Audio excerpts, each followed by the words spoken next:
Somebody needs to trade for Eric Bledsoe already. He's one of the better two-way point guards in the NBA, and he's never had the real opportunity to show how good he is because the teams around him have just never been ideal. When he entered the NBA, he was Chris Paul's backup, and then he goes to the Phoenix Suns, was injured for half a season, and even when he was playing in that half season, he was very good for them. And then the Suns decided to acquire Isaiah Thomas, have 3 point guards, and, well, we know what happened there. Then they trade away one Morris brother, which means they end up losing the other one. And now Eric Bledsoe is on a team that, sure, it's exciting. Devin Booker seems like he can be a big-time scorer, and there's Bender and Marquise Chris, and there's young players, definitely. Eric Bledsoe is, what, 27 years old at this point? His timeline just really doesn't match up with the Phoenix Suns. Someone's got to trade for this guy. I mean, defensively, if you go down a list of all the best point guards in the league on that side of the floor, it doesn't take you too long until you get to Eric Bledsoe. Offensively, solid playmaker. He's a guy who gets into the teeth of the defense pretty often, and I think his three-point shot, which has been up and down his entire career, I think on a team that just commands more attention from the opposing defense, he would find himself some more open shots, because on this team, I don't think there's anybody commanding attention besides Devin Booker. And I think Bledsoe could be a fit for quite a few teams in the NBA who are looking for that instant improvement. I mean, I wouldn't trade for him unless you were trying to win right now. And I think there's like 2 teams, one in each conference, that could really use him, but I also think, like, there are multiple teams who would take Eric Bledsoe on their team right now. I mean, just this previous season, yeah, his efficiency wasn't beautiful. Again, I think that's because of the guys around him and just how much the defense can focus on him. But he put up 21 points, 6 assists, 5 rebounds. He shot 7 free throws a game, so you know he's making an impact down low. He's just a good player overall. Now, who is a team that I think should open up the trade block for him? One of which is the Detroit Pistons, a team that I had some high expectations for this season. Reggie Jackson was hurt, and they were like, okay. Reggie Jackson came back, and they were not ready to deal with his shoot-first style of play. And I think this clip right here of him going in for a dunk and then missing it, that pretty much sums up how Reggie Jackson and the Pistons season went.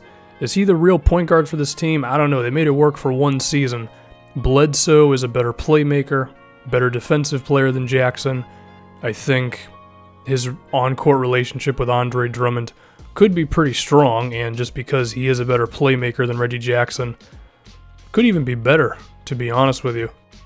I mean, if the pick-and-roll tandem of Drummond and Jackson was good, then I think him and Eric Bledsoe could just be even a little better, but there are other things to talk about than just Drummond and his ability to set screens and finish an alley-oop around the rim. It would also be the other guys on this team, and I think Bledsoe with a KCP could be one of the best defensive backcourts in the NBA, because Pope has emerged to be really strong on that side of the floor. But also from an athleticism standpoint, I mean, Bledsoe and Pope, like, one guy could strip the ball from someone, and then the other one can immediately get out on the fast break. That could be a really dynamic backcourt that gives a lot of opposing teams some trouble. Tobias Harris has been stepping up offensively since he joined the Pistons, and having an awesome playmaker like an Eric Bledsoe could just allow him to get a little bit better. And then you also have someone like a Marcus Morris, who's a strong defensive wing player. You could be building yourself up to be a decent defensive team with Bledsoe there, Morris already playing. Harris is cool defensively. I still have questions about Andre Drummond, but what are you going to do? What would the trade actually be? I mean, you have all of your upcoming picks, and Stanley Johnson seems intriguing enough. I mean, you might have to get creative and get a third team involved, but if you have all of your draft picks, you're willing to make a move, I do think you have a chance at Bledsoe. Another one I think of is the Minnesota Timberwolves. Ricky Rubio had an interesting season for them. He started off pretty poorly, as his lack of a jumper and them not giving him the ball all the time wasn't the best thing going, but he was better as the season went along, Would they want to stick with him? Maybe, but I also think Bledsoe's just simply a better player. Now you could say, well, isn't Bledsoe a little too old for Karl Anthony Towns and these guys? I mean, Towns is entering his 3rd season. Andrew Wiggins is entering his 4th year. Like, at what point do you stop building for the future and start going for the win right now move? And this was a team that was not good defensively last season. If you have someone in Bledsoe who is one of the better defensive point guards in the league to kind of get these guys going in that area, that would be strong.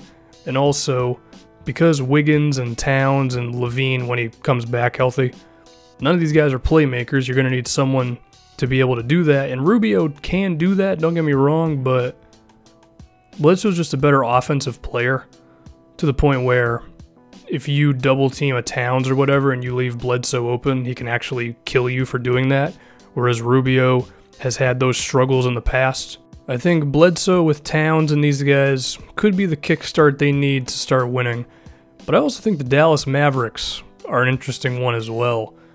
Nerlens Noel, I think, would be a fine fit with Eric Bledsoe, just because of his ability to catch an alley-oop. I mean, I think the way that we've seen Drummond with Reggie Jackson, the one season they figured it out, I think a similar thing could happen with Eric Bledsoe and Nerlens Noel. Just a constant alley-oop tandem that you always have to worry about when Nerlens is setting screens up top.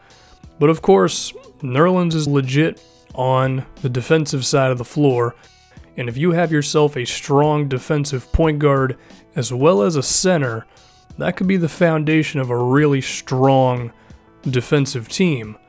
But it's not just those two that it would be exciting with, there's also Harrison Barnes. And I think Bledsoe could help Harrison Barnes out a lot because while Barnes was a strong scorer last season, scoring in the low post, operating from the mid-range, three-pointer took a little bit of a dip. Maybe it would come back a little bit more with Bledsoe.